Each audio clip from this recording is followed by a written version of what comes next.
Breaking news Khammam జిల్లాలో ధాన్యం కొనుగోలులో జరుగుతున్న జాప్యంతో రైతులు నష్టపోతున్నారు.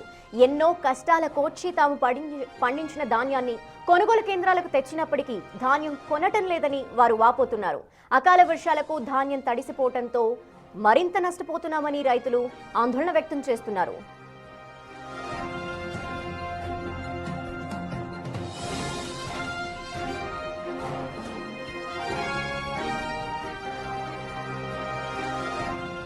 ఖమ్మం జిల్లాలో రబీ సీజన్లో 2 లక్షల ఎకరాలకు పైగా వరి సాగైంది. మరో 2.5 లక్షల ఎకరాల్లో మొక్కజొన్న సాగు చేశారు.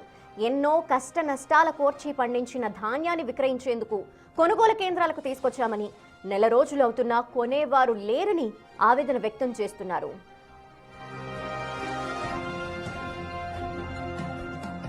ప్రతిరోజు వాతావరణంలో మార్పులు రావడంతో పాటు ఈదురుగాలులతో కూడిన వర్షం కురుస్తుండటంతో ధాన్యాన్ని కాపాడుకునేందుకు నానా ఇబ్బందులు పడుతున్నారు. మరోవైపు గన్నీ బ్యాగ్స్ అందుబాటులో లేకపోవటం, లారీల సమస్య కూడా వేధిస్తోంది. ఈ పరిస్థితుల్లో తాము ధాన్యం విక్రయించేందుకు వెళ్తే తరుగు పేరుతో మిల్లర్లు నిలువు దోపిడీ చేస్తున్నారని రైతులు ఆరోపిస్తున్నారు.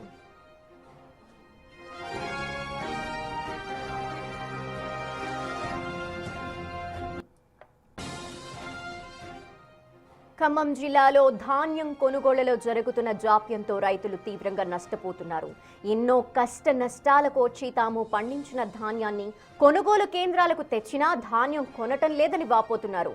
అకాల వర్షాలకు ధాన్యం తడిసిపోవడంతో మరింతగా నష్టపోతున్నామని రైతులు ఆందోళన వ్యక్తం చేస్తున్నారు.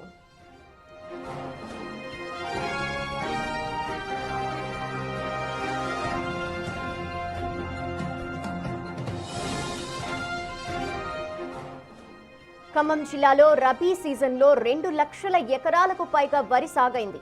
మరో 2.5 లక్షల ఎకరాల్లో మొక్కజొన్న సాగు చేశారు. ఎన్నో కష్ట నష్టాల కోర్చి పండించిన ధాన్యాన్ని విక్రయించేందుకు కొనుగోలు కేంద్రాలకు తెచ్చామని, నెల రోజులవుతున్నా కొనేవారు లేరని ఆవేదన వ్యక్తం చేస్తున్నారు రైతులు.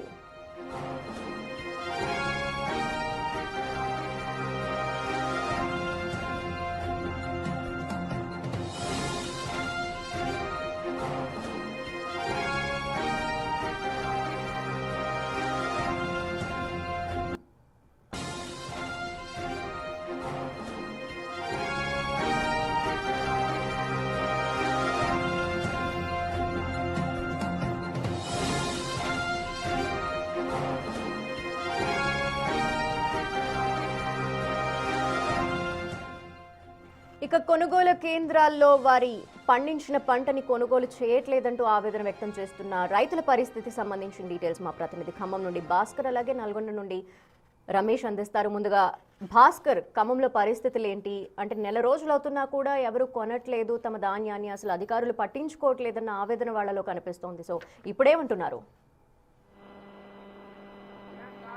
లక్ష్మి, పండించిన పంటను అమ్మకం సకాలంలో లేక, మరోవైపు ప్రభుత్వ ఏర్పాటు చేసిన కొనుగోలు సెంటర్లో చక్కగా లేక, ఇంకో వైపున అధికారులకు అడుగున నిర్లక్ష్యం వ్యవహరించడం రైతన్న కూడా అరుగోసపడాల్సిన పరిస్థితి నెలకొని ఉంది. ఖమ్మం జిల్లా వ్యాప్తంగా కూడా గతంలో ఎన్నడూ లేని విధంగా ఈసారి పంట సాగు చేశారు రైతులు. మరోవైపున చూసుకుంటే మాత్రం ఒకవైపున పంట ఆరంభ సీజన్ సమయంలోనే ఒకసారి మిర్చి చేసిన రైతులకు, పత్తి చేసిన రైతులకు ఒకసారి అనివార్య కారణాల వల్ల వాతావరణ ప్రకృతి విపత్తుల కారణంగానే పంట తీసేసి పంట మార్పిడి శ్రీకారం చుట్టారు రైతన్నలు. ఎంతవరకు బాగానే ఉన్నా సరే మొక్కజొన్న పంటపై దృష్టి సారించారు. మొక్కజొన్న పంట కూడా కాస్త కూస్తూ ఏపుకు ఎదిగి, మరోవైపు ప్రకృతి ప్రకోపాల సృష్టి ఎన్ని ఎదురైన వాటిని ఎదుర్కొని చివరకు పంట చేతికి వచ్చిన తర్వాత అమ్ముకోవాలంటే రైతుకు మాత్రం అడుగడుగున కన్నీరు మిగులుతుందని చెప్పుకోవచ్చు. ఫలితంగా చూసుకుంటే మనం ఇప్పుడు ప్రజెంట్ ఖమ్మం నగరంలో వరంగల్ క్రాస్ రోడ్లో ఉన్నటువంటి ఎఫ్సీఐ గూడెం దగ్గర ఇప్పుడు ఉన్నాము. అయితే ఇక్కడ అంతా కూడా బాలు తీరే పరిస్థితి నెలకొని ఉంది. గత నెల రోజులు అవుతుంది పంట చేతికొచ్చి, కానీ కొంత ఇంకా ఇప్పుడు 40% వరకు కూడా ఖమ్మం జిల్లాలో మొక్కజొన్న ధాన్యం మొత్తం కూడా ఇక్కడ రాసులుగా కనపడుతున్న పరిస్థితి నెలకొంది. మరోవైపున అరకొరాగానే ఇప్పటివరకు కూడా సెట్లు అంటే ఇక ధాన్యం గోదాములకు ధాన్యాలు వస్తున్నా సరే ఇక దిగుమతి కాడ మాత్రం అధికారుల ఆలస్యం కారణంగానే అడుగడుగున ఇక్కడ కూడా రైతులకు ఇబ్బందులు గురి చేస్తున్న నేపథ్యం అయితే ఉంది. మరోవైపు చూసుకుంటే మాత్రం ఇప్పుడు ప్రజెంట్ ఇక రైతులంతా కూడా పడిగాపులు కాస్తున్నారు. అంటే ఒక సుమారు 4-5 రోజుల పైగా నుంచి తమకు దిగుమతి కావటం లేదంటూ పడిగాపులు కావాల్సిన పరిస్థితి నెలకొంది. మనతో పాటు మాట రైతులు ఉన్నారు. మనం మాట్లాడుతున్నా, మీరు ఇక్కడికి వచ్చి ఎన్ని రోజులు అవుతుంది? మీరు ఎక్కడి నుంచి వచ్చారు? మాది మోటాపురం గ్రామం అండి. మా సొసైటీ నుంచి వచ్చి ఇప్పటికి వారం రోజులు అవుతుందండి.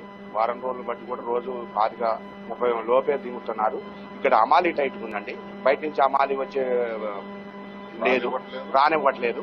ఇక్కడ లైసెన్స్ అమ్మాలి అని వాళ్ళు చెబుతున్నారు. అమాలిని పెంచమంటే పెంచట్లేదు. మాకు బాగా ఇబ్బంది అవుతుంది. ఇక్కడ ఉన్న అధికారులు కూడా మేము చెప్పడం జరిగింది. చెప్పినా కానీ వాళ్ళు ఏమి స్పందించట్లేదు. కలెక్టర్ గారికి కూడా నిన్న కొన్ని మీడియా ద్వారా తెలియపరచడం జరిగింది. కలెక్టర్ గారు కూడా ఇంతవరకు ఏం స్పందించలేదు. మాకు ఇప్పటికి కూడా ఈడ మంచినీళ్ళ సౌకర్యం లేదు. రైతులు బాగా నానా ఇబ్బందులు పడుకుంటే రోడ్డు పాలయ్యి ఇప్పటికి వారం రోజులు బట్టి కూడా ఇంతవరకు రోజు 25-30 ట్రాక్టర్లు లోపే కానీ పైన దింపుడుగా చేయట్లేదు. మరోవైపు చూసుకుంటే మీకు ఏపీజీ కాడ డబ్బులు తీసుకుంటా అంటున్నారు, మరో టిక్కీకి అదనంగా ట్రక్కు 500 తీసుకుంటా అంటున్నారు. ఇంకేం ఆరోపణలు? ఆ ప్రాబ్లమ్స్ ఇక్కడి నుంచి కాదండి స్టార్ట్ అయింది. నెల 15 రోజుల నుంచి స్టార్ట్ అయింది. ఫస్ట్ లో బస్తాలు ఇచ్చారు, లారీలు పంపించారు. లారీలో టిక్కీకి 30 రూపాయలు అడుగుతున్నారని అక్కడ గోల చేస్తే అవి తీసేసి సొంత ట్రాక్టర్లు పెట్టుకుని టిక్కీలు లేకపోతే టిక్కీలు కొనుక్కొచ్చుకున్నాం. సొంత ట్రాక్టర్లు పెట్టుకున్నాం. అమాలి మేము సొంతంగా ఇచ్చాం. తీసుకొచ్చి ఇక్కడ పెడితే మళ్ళీ ఇక్కడ టిక్కీకి 6 రూపాయలు అంటే 50 కేజీలకు 6 రూపాయలు అంటే 12 రూపాయలు. గవర్నమెంట్ కాటా నిన్నటిదాకా 300 వసూలు చేశారు. నిన్న ఇక్కడ ధర్నా చేస్తే ఆ 300 తీసేశారు. గవర్నమెంట్ కాటాకు 300 రూపాయలు ఎందుకు ఇవ్వాలో మాకు అర్థం కాలేదు. అది అయిపోయింది. బట్ టిక్కీకి 6 రూపాయలు అంటే గవర్నమెంట్ అన్లోడ్ చేసినందుకు డబ్బులు ఇస్తుంది. మళ్ళీ మా దగ్గర కిట్టాకు 12 రూపాయలు వసూలు చేస్తున్నారు.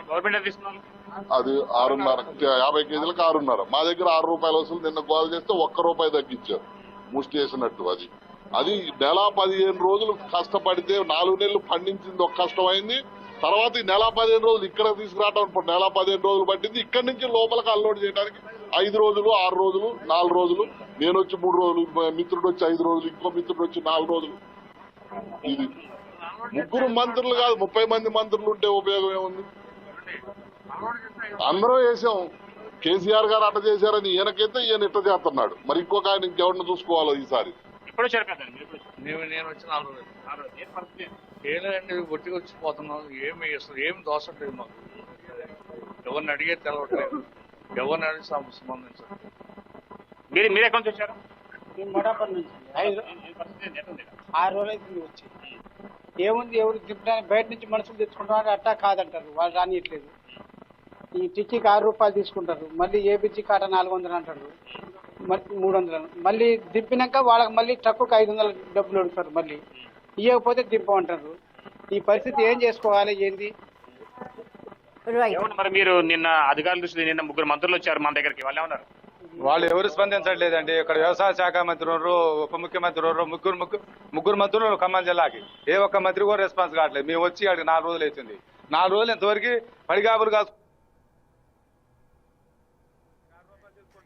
Right, thank you Bhaskar. ఇటు అన్నదాతల కష్టాలకు సంబంధించి మనం చూస్తున్నాము. ఎన్నో విధాలుగా వాళ్ళు నష్టపోతున్నామని ఆవేదన వ్యక్తం చేస్తున్న పరిస్థితి కనిపిస్తోంది. దాదాపు నెలకి పైగానే వాళ్ళు కొనుగోలు కేంద్రాలకు వద్దకు వారి ధాన్యాన్ని తీసుకొచ్చి నిల్వ ఉంచిన పరిస్థితి కనిపిస్తోంది. అయితే కొనుగోలు కేంద్రాల్లో వారిని సరిగా పట్టించుకోవట్లేదు. ఒక పక్క గన్ని బ్యాగ్ల కొరత కావచ్చు, ట్రాన్స్పోర్టేషన్కి సంబంధించిన ఇబ్బందులు కావచ్చు, అనేక రకాలుగా తాము ఇబ్బందులకు గురవుతున్నామని చెప్తున్న పరిస్థితి కనిపిస్తోంది. ఎన్నో కష్టాలని నష్టాలని ఓర్చి పంట పండించినప్పటికీ కూడా కొనుగోలు కేంద్రాల్లో వారి ధాన్యాన్ని కొనేందుకు మిల్లర్లు సిద్ధంగా లేరని చెప్తున్నారు. అనేక రీజన్స్ చెప్పి, వాతావరణ కారణాలు చెప్పి వారి ధాన్యాన్ని కొనట్లేదు అంటూ కూడా ఆవేదన వ్యక్తం చేస్తున్న పరిస్థితులపై నల్గొండ నుండి రమేష్ మా ప్రతినిధి డీటెయిల్స్ అందించడానికి సిద్ధంగా ఉన్నారు. రమేష్, ఇక్కడ మాయిశ్చర్కి సంబంధించిన సమస్య వల్ల తరుగు ఎక్కువగా పోతోందని, ఇంకో పక్కన గన్ని బ్యాగ్స్ అని, ట్రాన్స్పోర్టేషన్కి సంబంధించిన ప్రాబ్లమ్స్, ఇవన్నీ కూడా రైతులు ఇబ్బందులకి కారణంగా చెప్తూ ఉన్నారు. ఈ నేపథ్యంలో అక్కడి పరిస్థితి ఏంటి?